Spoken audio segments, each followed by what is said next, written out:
I sat stiffly at the long, polished oak dining table in my mother's grand house, the same house that had once felt like home, but now felt like enemy territory.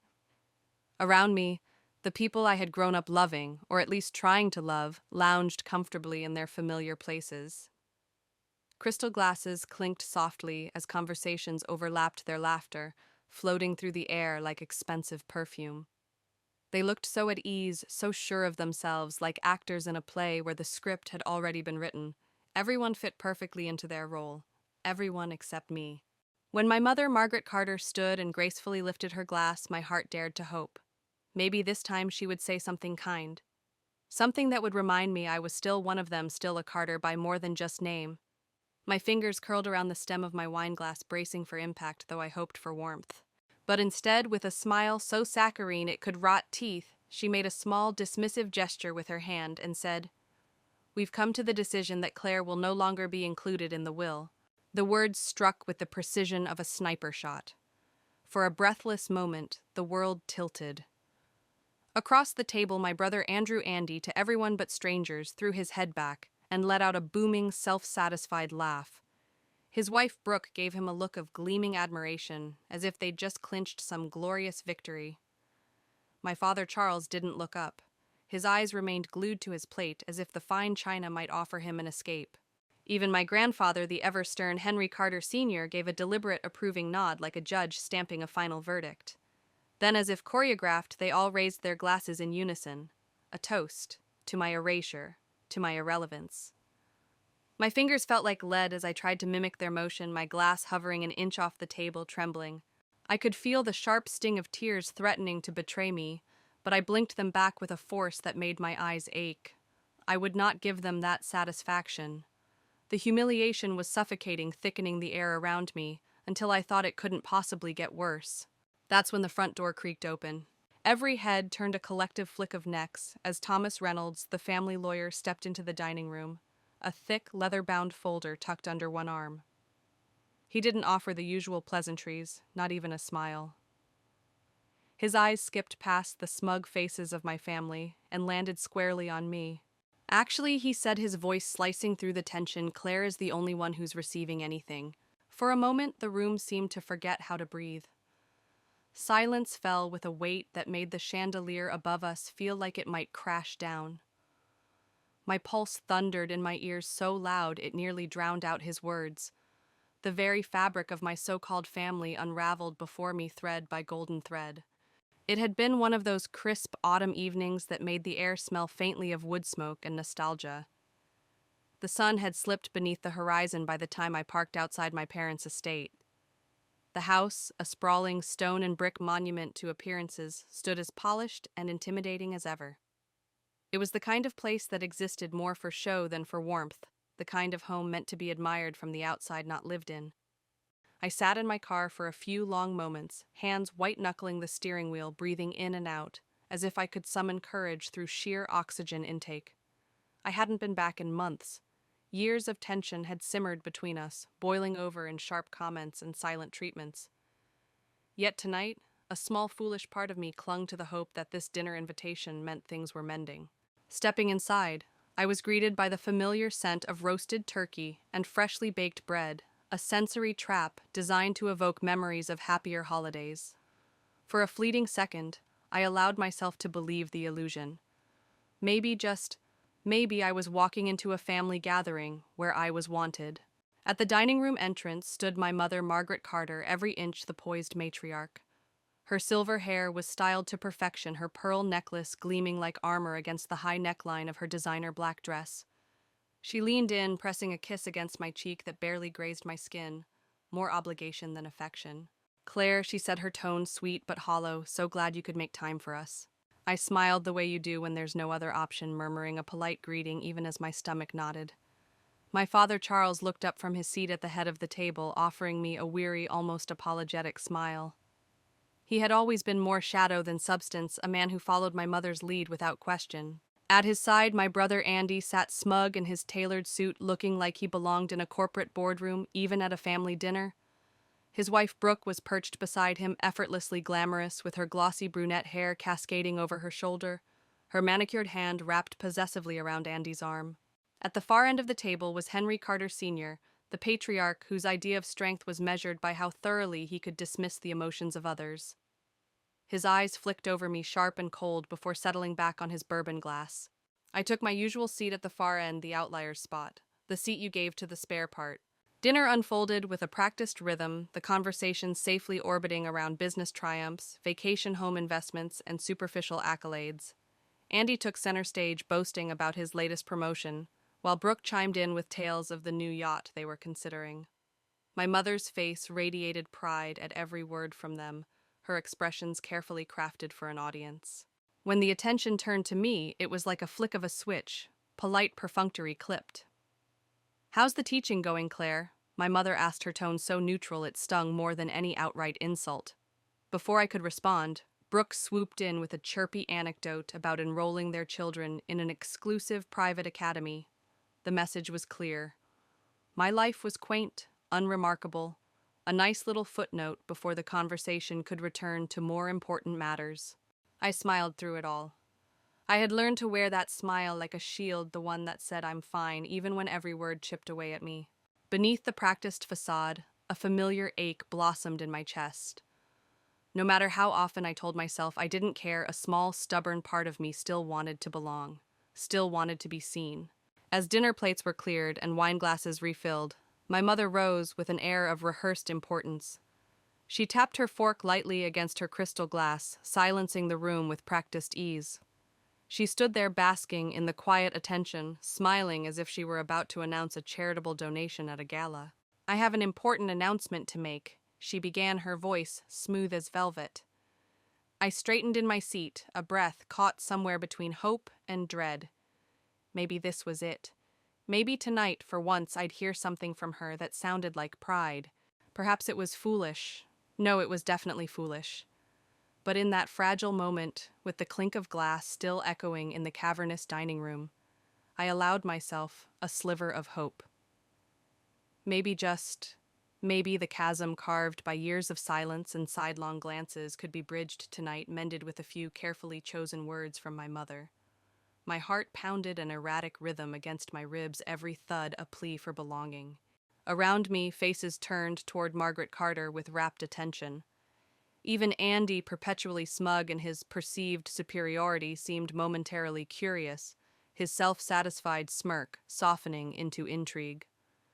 My father Charles kept his gaze dutifully downcast, his fingers worrying the edge of his napkin as though the creases there held the answers he dared not voice. At the far end, Henry Carter Sr., the family patriarch, shifted with the slow gravitas of a man who had spent a lifetime dismissing the feelings of others as unnecessary noise. I held my breath, not daring to exhale, willing myself to believe that perhaps there was still a place for me at this table, not just physically, but in the unspoken hierarchy of Carter family worth. But naivety has a cruel way of stripping itself bare in the face of truth. My mother, poised and immaculate, stood sentinel at the head of the table, her hand resting with casual dominance on the back of my father's chair. The smile she wore was a familiar mask honed over years of country club luncheons and charity galas, a smile that spoke of perfection and control entirely divorced from anything resembling warmth.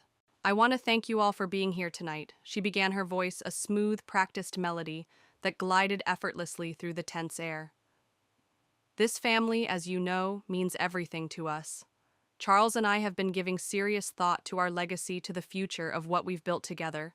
A murmur of approval rippled around the table. Brooke, ever the picture of elegance, adjusted her diamond bracelet, with a languid flick of her wrist, catching the chandelier's light in a deliberate display.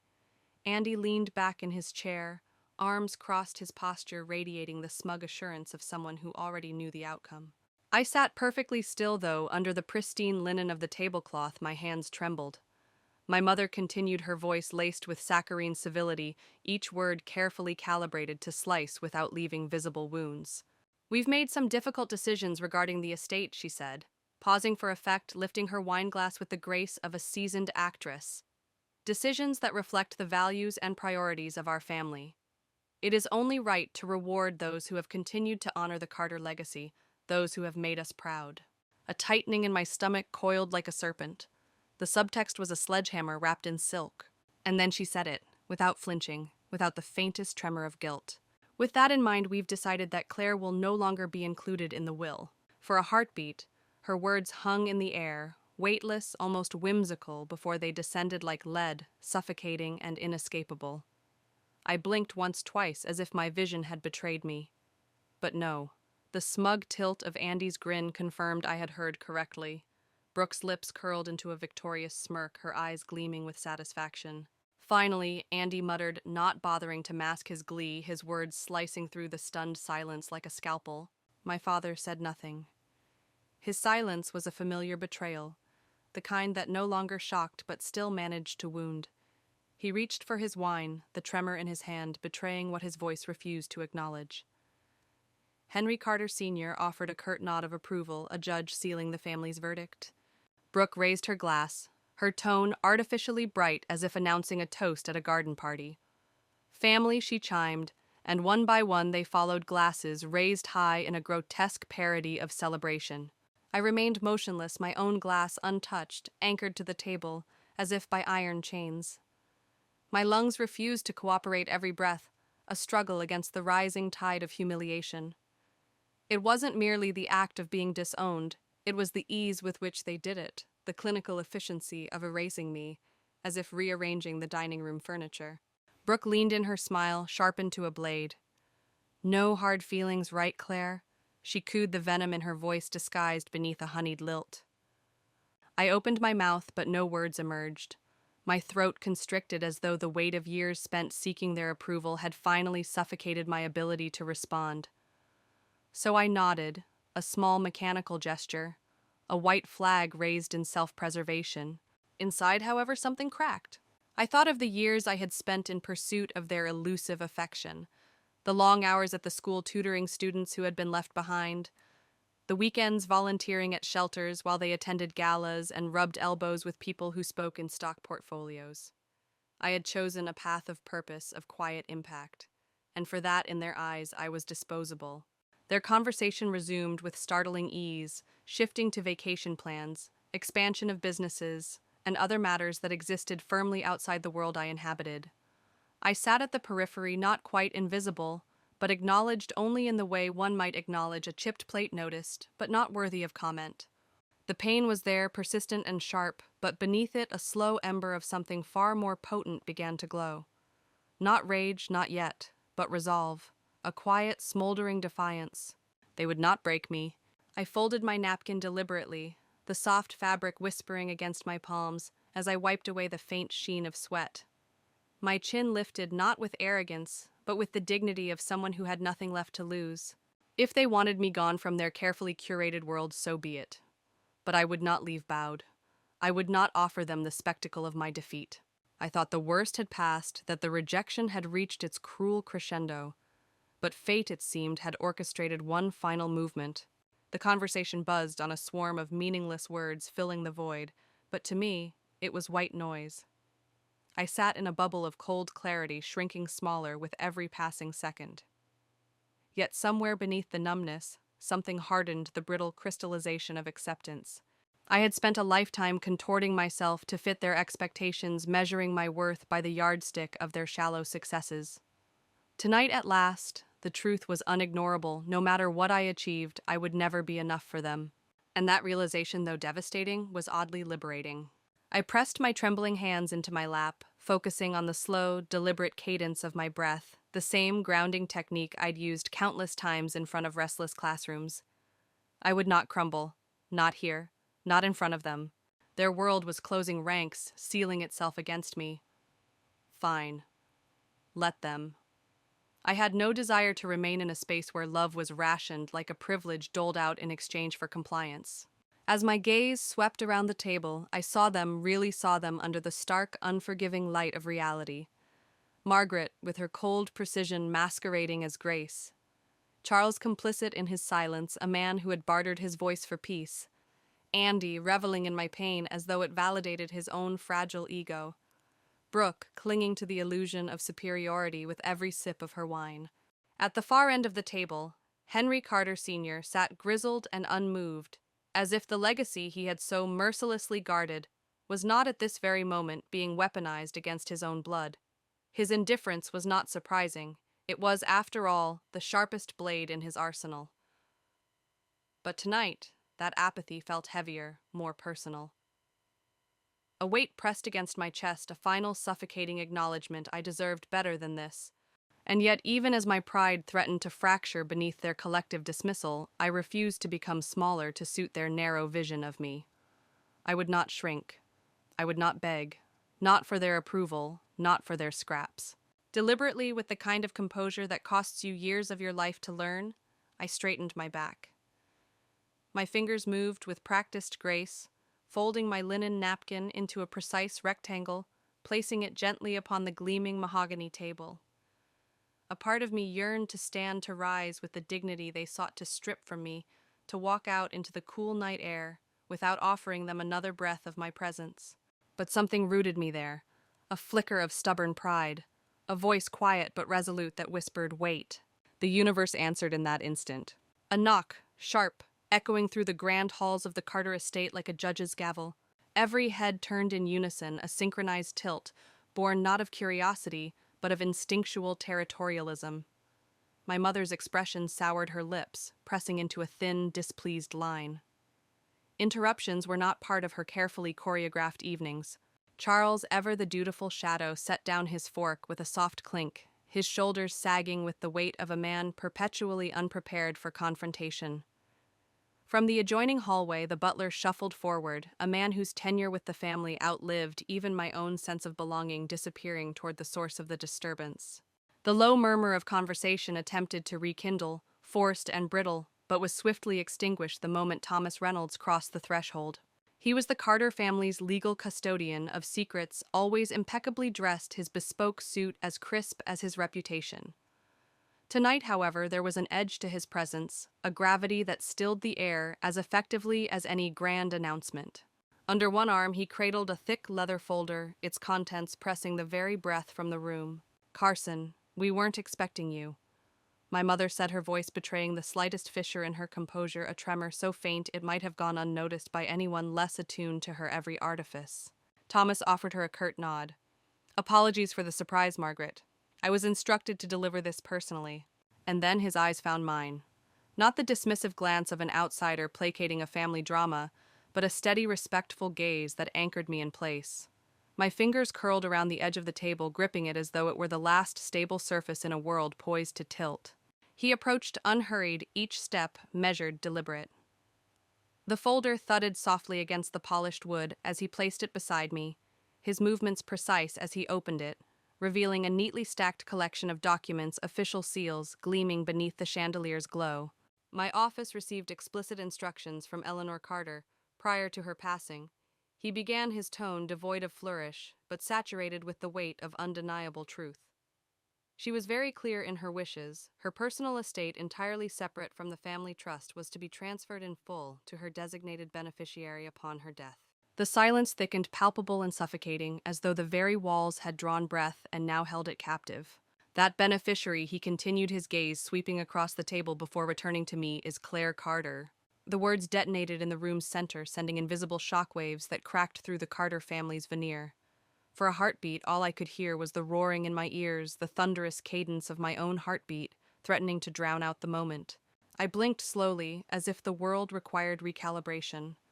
My gaze darted from Thomas to the folder, then to the faces around me, a gallery of disbelief. My mother's mouth opened, then shut.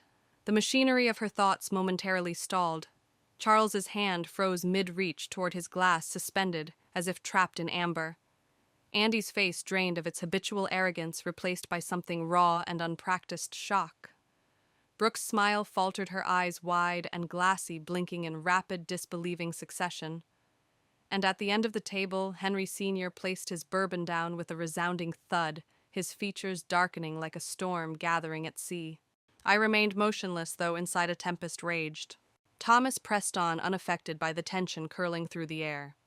"Mrs. Carter's private fortune, totaling just under $5 million, is to be transferred to Claire's name immediately. These directives are fully legal binding and were witnessed accordingly. I have prepared all necessary documentation for signature tonight." A breath I hadn't realized I was holding escaped in a shudder. 100 emotions surged, clashing and tumbling within me: shock, disbelief, grief, and beneath them all a fierce, unfamiliar spark of vindication. For once, someone had seen me. For once, I was not measured by how well I played their game. Straightening my shoulders, I felt a quiet revelation settle over me. The entire trajectory of my life had been defined by the relentless pursuit of their approval. Tonight, that pursuit had been rendered meaningless. It was they who had lost something irreplaceable.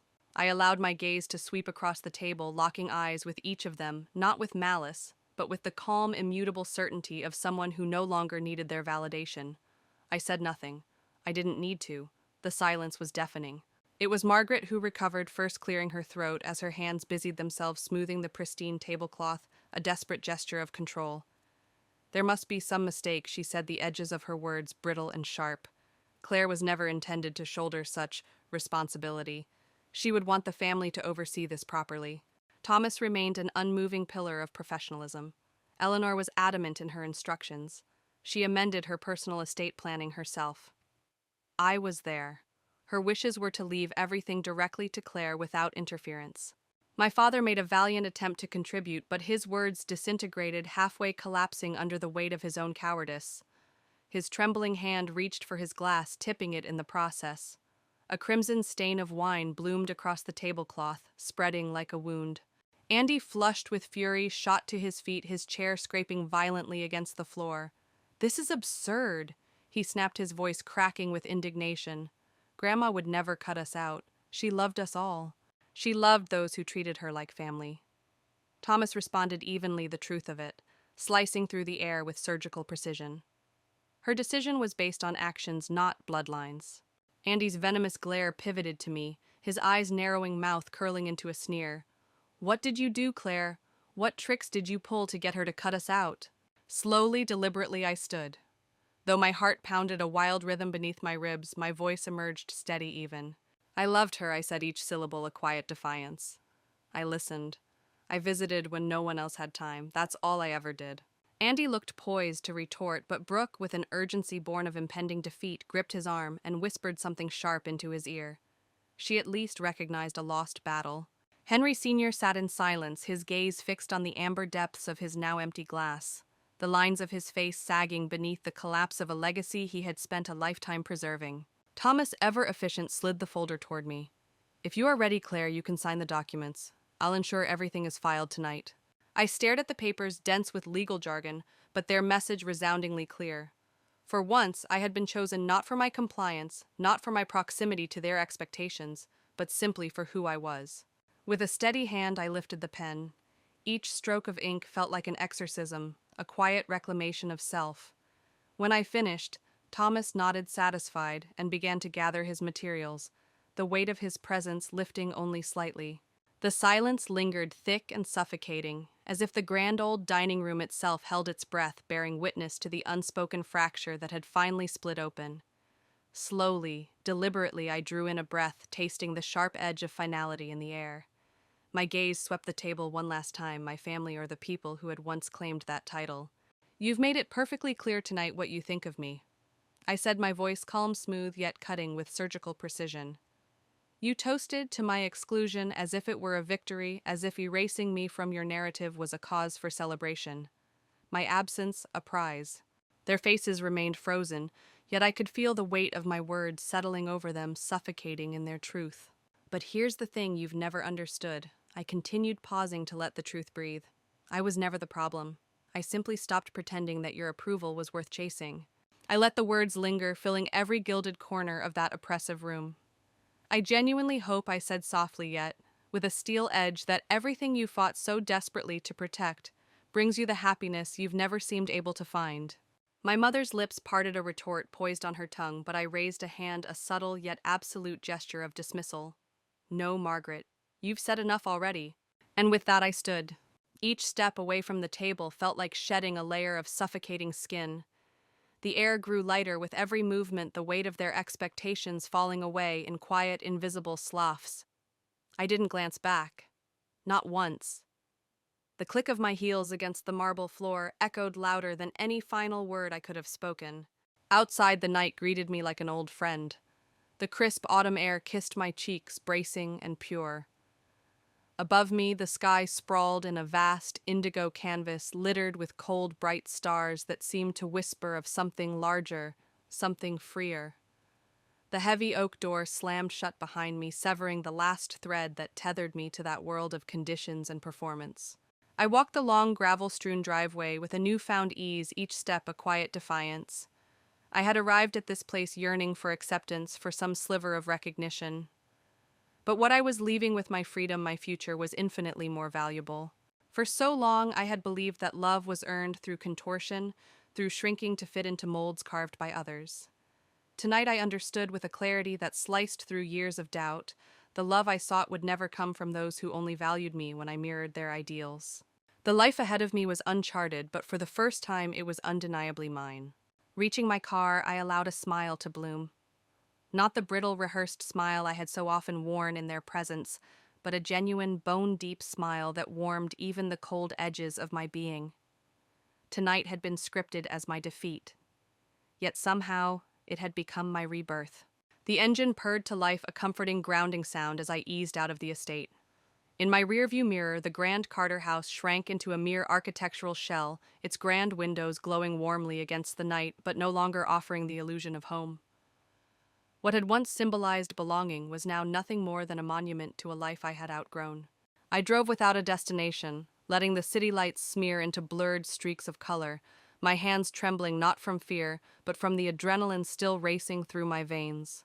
Every cruel smile, every hollow toast, every stunned expression from earlier replayed in my mind, like scenes from a surreal play I had finally stepped out of. Eventually, I pulled into a small deserted park, turning off the engine. Silence engulfed me, a cocoon of stillness that allowed me to breathe, to feel. For the first time in years, I wasn't crushed beneath the weight of their expectations. For the first time, I was not contorting myself to earn a seat at a table where love was a transactional currency. The tears came then, but not the hot, humiliating tears I had braced for. These were different. They were the quiet, cathartic tears of someone who had survived. Every drop that traced its way down my cheeks carried with it a piece of bitterness I no longer wished to bear. They had tried to erase me tonight. With toasts and polite cruelty, they had attempted to write me out of the story. But in doing so, they had handed me a truth I had long been too afraid to accept. Their love had always been conditional, fragile, tethered to my ability to conform. That was not my failure. It was theirs. In stark contrast, my grandmother, dear Eleanor Carter, had seen me. Truly seen me. She had offered a gift far greater than money. She had offered me liberation, permission to step away to construct a life not built from the fragments of their fleeting approval, but from the solid foundation of my own worth. I thought of my students, the ones who struggled, who needed someone to believe in them.